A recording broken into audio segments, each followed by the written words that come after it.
it. But also, you know, I've heard so many people say, oh, I think it gets worse as you get older. And I've always thought, oh, get over yourself, you know, take a sleeping pill, you'll be absolutely fine. But it's true, does get worse as you get older. Oh, my God, it really does. Okay, we're on. No, great. But I'm just following up from saying I was watching you this morning, and you were saying that it was so nice to play your first contemporary British girl. It really was. I mean, it was such a sort of relief in many ways to just be able to be, you know, somewhat more myself, or so I thought. And then I realised, as we started shooting the film, hang on a second, you know, I'm playing someone who actually is nothing like me at all. And not only that, but I didn't have anything to hide behind. I didn't have an American accent. I didn't have a wig or a corset, you know, and I'm used to playing those more sort of character-driven parts. So it was a combination of the two. It was actually much more challenging, I think, than I anticipated. But also it was really nice to play somebody who was so sweet. You know, Iris, my character, is a very genuine, warm person. You just kind of want to scoop her up and make her feel better. And so I really had a lot of fun. Looking at the trade-off, I was like, oh God, she got such a better deal. But I guess it's like, you know, sort of what's familiar to you. It doesn't always hold, you know, as much. So you go over to LA, it's a fab house. Yeah. But when you travel, do you ever miss things from home? And did those sort of culture shocks still Yes, I still, no, I mean, there's a moment at the beginning of the film when Iris arrives in Los Angeles, having done this house swap with Cameron's character. Cameron has gone to my little English cottage. And, you know, she's never been to LA, doesn't know what to expect. And I really remember going to LA for the first time when I was 18 and just thinking, look at everything. The roads are so wide. There's palm trees on the street. You know, there's a town and a beach. Like, I mean, it's really quite an amazing place, actually, for a first timer. And so the reaction that Iris has when she first sees it all is very much the reaction that I absolutely had when I first went there. But no, I still get very overwhelmed by, you know, nice hotels, and I don't take any of that stuff for granted. And I really, you know, really love those moments when they happen to me. And obviously it's set in the Christmas time, and Christmas is... How prepared are you for Christmas? Are you... I'm actually not bad. Given the fact that I've been incredibly busy doing press for about 100 films, it feels like, at this point in my life, I'm pretty prepared. I've done all the shopping for the kids. I know what I'm doing for my husband. Mum and Dad are a little bit tricky, and my sisters, anything to do with the kitchen, and they'll be happy. So no, it's fine. I'll get there. But you know, nothing's wrapped, obviously, and I'll be there. You know, Christmas Eve, 2 a.m, just one more present, wrapping and wrapping.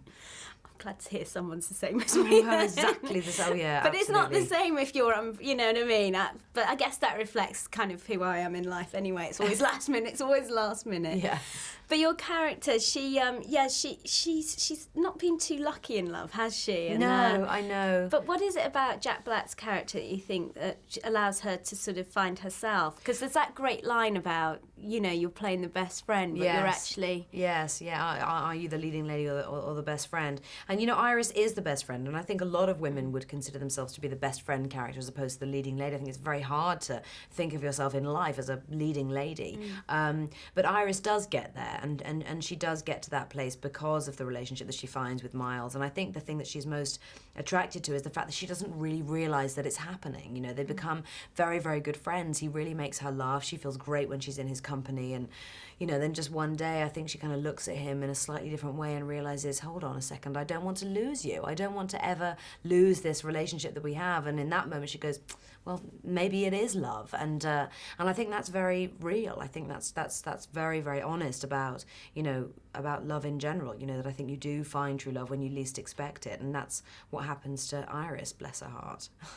And how did you manage to keep a straight face with Jack? I absolutely did not keep a straight face at all. And I usually pride myself on keeping a straight face, being professional, just get through it.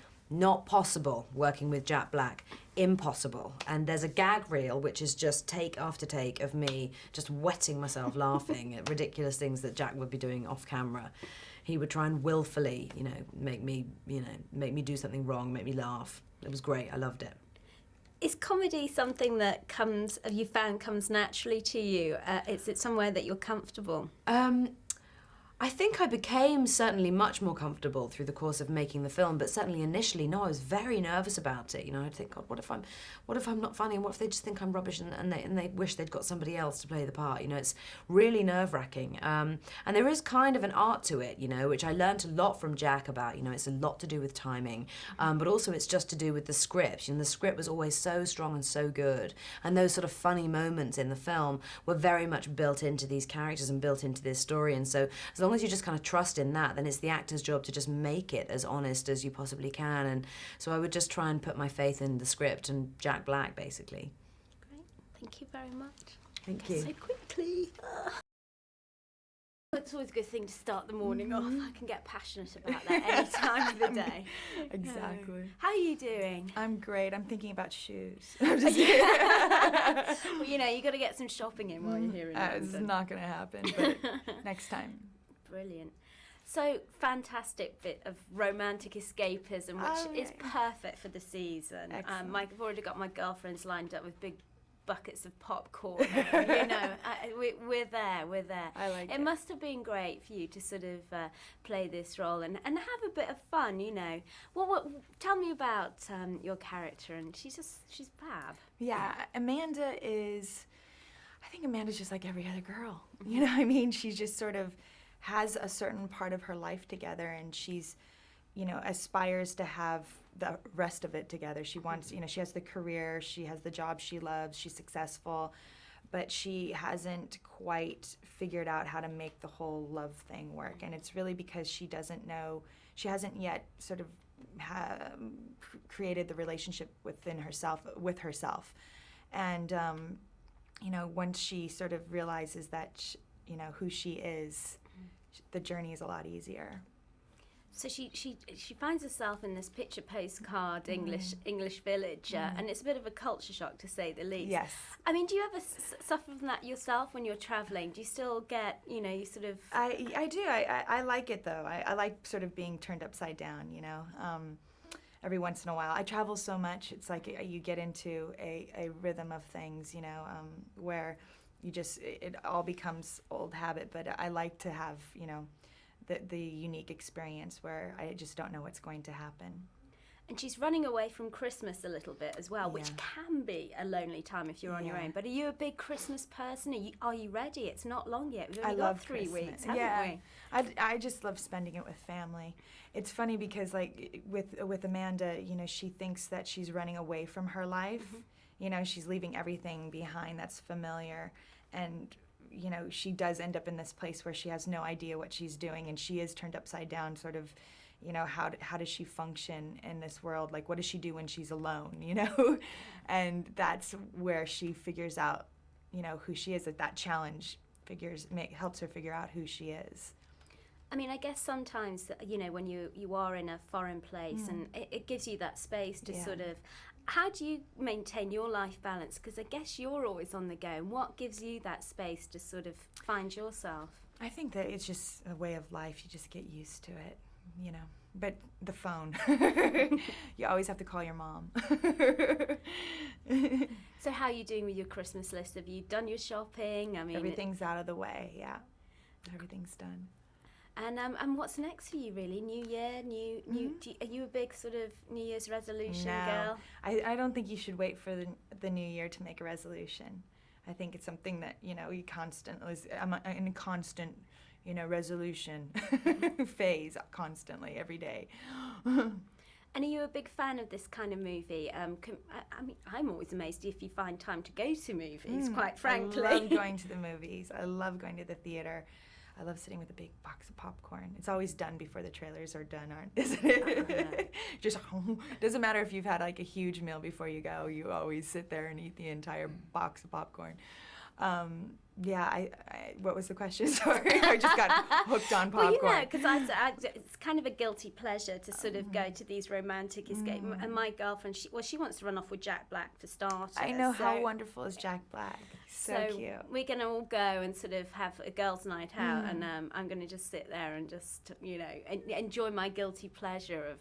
But there's not enough of this kind of movie. You know, it's wonderful. It's great to make a movie that makes people laugh and makes people smile and brings, you know, a good cheer to them. I mean, we saw it in the theater with the premiere in New York the other night, and you know, people really were just so invested in it. You know, they were cheering, they were laughing, they were like, you know, just the reactions were so great to hear people really investing in it. And yeah, it's one of those films where you're happy to put something positive into the world, and because it's so relatable, because you watch it and you go, I know who these girls are. We've all been them, you know, both of them at some point in our life. We've all been in these relationships, and it's sort of, that's the journey that we all go through to figure out how to make this crazy little thing called love work, you know? And I think it's great to go and watch that, and some people really connect with it in a way where they're like, oh, you know, I relate to it, I've been there. Others it helps them sort of work something out. They're like, I didn't realize that. And it's so silly, you think it's just a movie, but it's really just something that I think we all need. We just need that moment where we can go and invest in somebody else's experience in life and adventure. And, you know, it's really a fun thing to do. And if all else fails, you can do the 100 meters in high heels. I know, right? We were all going, wow, admiration there, forget anything else. I know. I know. I was like, okay, the most running I've ever done in any movie, hands down. I'm like, Charlie's Angels, both of them combined, I was not even this physical, not even close. And in Jimmy Choos or whatever. I know. Luckily, they were boots. I think they were, they were boots at the end. I had boots on. I was running. But, you know, it's funny because the mud, it actually was helpful. It was almost like wearing cleats, you know, the spikes running through the pasture. Well, thank you. It's been an absolute pleasure to meet you. Thank Thanks you for this gorgeous slice of, as I say, escapism. You're Lovely. so sweet. Thank you. It's just annoying, you know? It is. It's just annoying because you know you can't wear them again. And How are you doing? good, thank you. Yeah, you sort of in English time. Are you kind of relaxed, or are you? Kind I of still in arrived. your zone? I was in Madrid yesterday and got there the day before, and I was in New York the day before that. So it's been 3 days, 3 cities. Premiere tonight. Premiere tonight. Very exciting. Yeah. Thank you for coming with this film. Thank you for bringing this beautiful slice of romantic escapism. You know, I've already got my girlfriends lined up. Really? Yeah. Good. Oh, God. Listen, my one girlfriend wants to run away with Jack Black, so we're sorted there anyway. Oh, she'll be a happy girl. Absolutely. Yeah. Everyone thinks Jude Law. No, she's Jack Black. Yeah. But I understand that. I love them both, of course, but, you know, I am the person that looked at Jack Black and said, I want to put him in a movie, in a romantic film with Kate Winslet, so I think he's adorable. So tell me about, where did the original idea, because I understand that you sort of spotted on the internet about the idea of, or somewhere about house Yeah, no, swapping. that's actually true. Yeah. I was trying to find a house for my family and I to go away on vacation, and I wanted to rent a house. I can't exactly remember what I typed in, but somehow by accident I got into a home exchange website, and I didn't realize what that was. I didn't even really know what that was. So I started reading things like our Paris apartment for your Malibu beach house, you know, things like that. And I thought, for my Malibu, what does that mean? And then I would read on and realize that you could actually swap houses with somebody. And I was already working on this film and sort of forming the ideas. And when I heard that, I thought it was just a great idea for a movie. It's such a great fantasy, the thought of swapping houses with somebody and, you know, really leaving all your junk behind, and what would your life be like, who could you meet, and then it just started to go from there. So I actually have Cameron do the same thing in the movie. I have her looking to go away on a vacation and fall into a website by accident. I felt the echoes of sort of those old Hollywood sort of romances within this film. Is that sort of Really? an essence that you that's wanted nice. to tap into, or is that just me? No, I've heard it before. You know, I mean, I'm flattered by that because I think that the older romantic comedies did it best, and I think that the genre's sort of been disappearing. So I'm happy to bring it back. A great cast. Mm-hmm. You already said that, you know, in a sense you stepped outside the box, placing Jack Yeah. in there. Talk me through your choices and Sure. sort of- Well, Cameron is a great screen comedian. That's all there is to it. She's just got it. You know, she's obviously beautiful and sexy, and I find her to be hilarious. absolutely hilarious. She's a great physical comedian. I love that kind of stuff. You know, I have her slipping and sliding and bumping her head. And, you know, I think if you can be sexy and goofy at the same time, I mean, to me personally, I like that a lot. I worked with Goldie Hawn about 20-some years ago. And I found Cameron to be the closest thing to Goldie that I've seen. And I think Goldie's a master at it. So that was a natural. Kate Winslet, of course, if you're writing a 30-year-old English girl, I mean, you know, she's it. She's the girl you want. And I was really pleased that she'd never played a modern-day English girl before. She's played contemporary characters, but always with an American accent. So that was great. And also, she'd never done comedy, so she was excited about that. And I was excited to be the one to do it with her. Jude Law, you know. Your face says it all. He's a great actor, unbelievably handsome, sweet as can be, and I thought he had really everything this part needed. And also the fact that he hadn't done a comedy before was fun, and I worked with him a little bit, you know, before we got started, and I could just see he had it, and he was game and up for the experience. So that was it. And Eli Wallach's in the movie. I needed a really old actor, and he's 90, and so it was, you know, it was actually quite thrilling to work with him. And we had casting calls in LA, and all these 70, 75-year-old, 80-year-old men would come in pretending to be older, and I said, no, you're not old enough. And then I saw Eli. And he was just exactly what I had in mind. He's quite wonderful in the movie.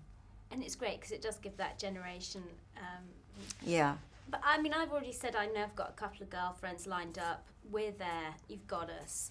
How am I going to get my male friends to come and, you know, make up the party? Well, I think you'll tell them it's a good movie. You know, I don't think men are just, you know, want to see cars flying through windows and, you know, and it isn't all about that. I think men have big hearts. You can't really have a romantic comedy without men in them. So I think men like to see themselves reflected as love interests. I'm not worried about it. Am I being naive? I think I'll be all right. Well, Jack Black, there you go. That's right. Yeah. He's I think men like to see pretty girls. They like to see complicated stories. They like to laugh. The movie's pretty funny. Yeah. I think if I say Cameron Diaz cashmere, they'll be there. Cashmere underwear, they'll be there. It's funny. Thank you very much. Thank you so much. No, it's great. But I just want